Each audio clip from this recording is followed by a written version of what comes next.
नमस्कार। पिछले वीडियो में हम भारतीय इतिहास और संस्कृति पर भूगोल के प्रभाव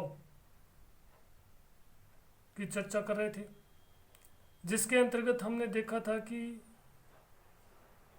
उत्तर और उत्तर पूर्व में हिमालय की जो पर्वतीय श्रृंखलाएं स्थित है, उन हिमालय पर्वत श्रृंखलाओं ने किस प्रकार से भारतीय इतिहास और संस्कृति को प्रभावित किया है।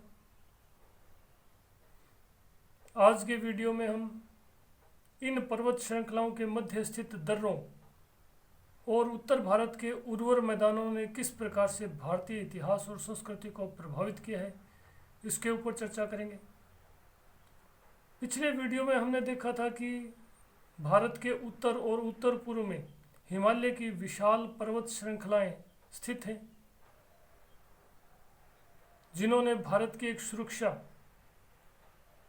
दीवार, एक अभेद्य सुरक्षा दीवार के रूप में है वो कार्य किया है, जिसके कारण पश्चिमोत्तर से उत्तर दिशा से कभी भी भारत पर स्थलीय सीमा से आक्रमण संभव नहीं हो सका।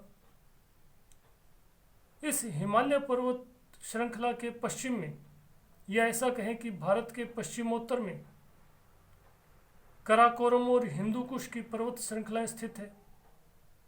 कराकोरम और हिंदू कुश की पर्वत श्रृंखलाओं के दक्षिण में किरथर, सफेद कोह और सुलेमान की पर्वत श्रृंखलाएं स्थित है। ये पर्वत श्रृंखलाएं भारतीय उपमहाद्वीप को ईरान और मध्य एशिया से पृथक करती हैं। इन पर्वत श्रृंखलाओं के मध्य विभिन्न तंग रास्ते, जिन्हें दर्रे कहा जाता है, विभिन्न दर्रे स्थित हैं, जिनमें खैबर, बोलन, टोची, गोमल आदि दर्रे प्रमुख हैं। इन दर्रों ने भी, यानी इन तंग रास्तों ने भी भारतीय इतिहास और संस्कृति पर गहरा प्रभाव डाला है। देखिए, प्राचीन काल से ही भारत पर जितने भी आक्रमण हुए स्थल मार्ग से, अधिकांशतया पश्चिमोत्तर से ही भारत में स्थलीय सीमा से वो आक्रमण किए गए, और इन आक्रमणों को संभव बनाया इन्हीं तंग रास्तों यानी दर्रों ने। क्योंकि पश्चिमोत्तर में ये जो हिंदू कुश, काराकोरम, सफ़ेद कोह, किरथर, सुलेमान की जो पर्वत श्रृंखलाएं हैं, इन पर्वत श्रृंखलाओं को एक प्रकार से पार करना अत्यंत ही दुर्गम है। परंतु इन पर्वत श्रृंखलाओं के मध्य जो तंग रास्ते यानी संकरे रास्ते हैं, जिन्हें दर्रे कहा जाता है, इन दर्रों के कारण ही भारत में पश्चिमी आक्रांताओं का है वो प्रवेश संभव हो सका। परिणाम स्वरूप भारत पर इन विदेशी आक्रांताओं के है वो आक्रमण संभव हो सके। अगर ये तंग दर्रे नहीं होते तो भारत पर पश्चिमोत्तर दिशा से है वो स्थल मार्ग से आक्रमण संभव नहीं था। परंतु इसका एक सकारात्मक प्रभाव भी है। अगर ये तंग रास्ते यानी कि दर्रे नहीं होते तो भारत का स्थल मार्ग से मध्य एशिया और यूरोप से स्थल मार्ग से व्यापारिक और सांस्कृतिक संबंध है वो संभव नहीं हो पाते। क्योंकि जहाँ एक और इन तंग रास्तों ने, दर्रों ने पश्चिमी आक्रांताओं का मार्ग प्रशस्त किया, वहीं दूसरी ओर भारत के विदेशों के साथ स्थल मार्ग से व्यापारिक और सांस्कृतिक संबंधों में भी महत्वपूर्ण भूमिका निभाई। अगर ये तंग रास्ते यानी कि दर्रे नहीं होते तो भारत स्थल मार्ग से मध्य एशियाई और यूरोपीय देशों के साथ व्यापारिक और सांस्कृतिक संबंध स्थापित नहीं कर पाता। इस प्रकार से इन तंग रास्तों ने या दर्रों ने भारतीय इतिहास और संस्कृति को है वो बहुत ही गहरे रूप से प्रभावित किया है। अगर तंग रास्ते, ये दर्रे नहीं होते तो भारत पर पश्चिमोत्तर से विदेशी आक्रांताओं के आक्रमण है वो संभव नहीं थे। परंतु इसका एक दुष्प्रभाव भी होता कि भारत के अन्य देशों के साथ स्थल मार्ग से व्यापारिक और सांस्कृतिक संबंध स्थापित नहीं हो पाते। इसी प्रकार उत्तर भारत के जो उर्वर मैदान हैं, उन उर्वर मैदानों ने भी भारतीय इतिहास और संस्कृति को बहुत अधिक प्रभावित किया है। उत्तर भारत के जो विशाल उर्वर मैदान हैं वो मुख्य रूप से सिंधु नदी तंत्र और गंगा नदी तंत्र द्वारा है वो निर्मित है। ये विशाल मैदान प्रारंभ से ही, मानव सभ्यता के प्रारंभ से ही जीवन यापन की अनुकूल परिस्थितियां होने के कारण प्राचीन काल से ही जो मानव सभ्यताएं हैं वो इन्हीं मैदानी भागों में है उद्भवित और विकसित हुई, क्योंकि यहाँ जीवन यापन की अनुकूल परिस्थितियां थी।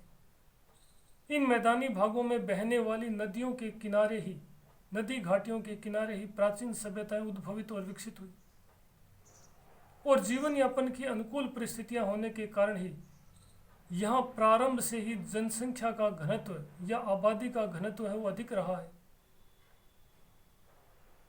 इसी प्रकार यह मैदानी भाग विभिन्न नदियों द्वारा सिंचित होने के कारण यहाँ पर्याप्त कृषिजन्य विकास हो, यानी पानी की उपलब्धता होने के कारण न केवल यहाँ जनसंख्या का घनत्व अधिक रहा, बल्कि पानी की उपलब्धता ने यहाँ पर कृषिजन्य विकास को भी एक प्रकार से प्रोत्साहित किया। कृषि के विकास के कारण ही इस क्षेत्र में है वो औद्योगिक विकास भी हुआ। कच्चे माल की उपलब्धता ने, बहुतायत उपलब्धता ने जहाँ एक और बड़े बड़े उद्योगों को जन्म दिया, उन उद्योगों के कारण इसी मैदानी भाग में बड़े बड़े औद्योगिक नगर स्थापित हुए, और इन औद्योगिक नगरों ने या उद्योगों की स्थापना ने ही व्यापार और वाणिज्य को प्रोत्साहित किया। परिणाम स्वरूप इसी उत्तर भारतीय मैदानी भागों में बड़े बड़े व्यापारिक और वाणिज्यिक केंद्र स्थापित हुए। व्यापार और वाणिज्य के कारण ही जो भारत के अन्य देशों के साथ है वो व्यापारिक संबंध स्थापित हुए, और इस निर्बाध व्यापार के कारण भारत में अथाह रूप से धातु मुद्रा का आगमन हुआ। धातु मुद्रा के आगमन के कारण ही उत्तर भारत में बड़े बड़े सांस्कृतिक नगरों की स्थापना हुई। कला, साहित्य और संस्कृति का है वो अभूतपूर्व विकास हुआ। इस सांस्कृतिक विकास यानी कला, साहित्य और संस्कृति के विकास ने धार्मिक और दार्शनिक चिंतन को भी प्रोत्साहित किया। परिणाम स्वरूप इन्हीं मैदानी भागों में इसी आर्थिक समृद्धि के कारण सांस्कृतिक विकास हुआ, और सांस्कृतिक विकास ने ही धार्मिक और दार्शनिक चिंतन को है वो जन्म दिया। परिणाम स्वरूप इन्हीं मैदानी भागों में जैन और बौद्ध दर्शन जैसी वैचारिक पृष्ठभूमि का भी उद्भव और विकास हुआ।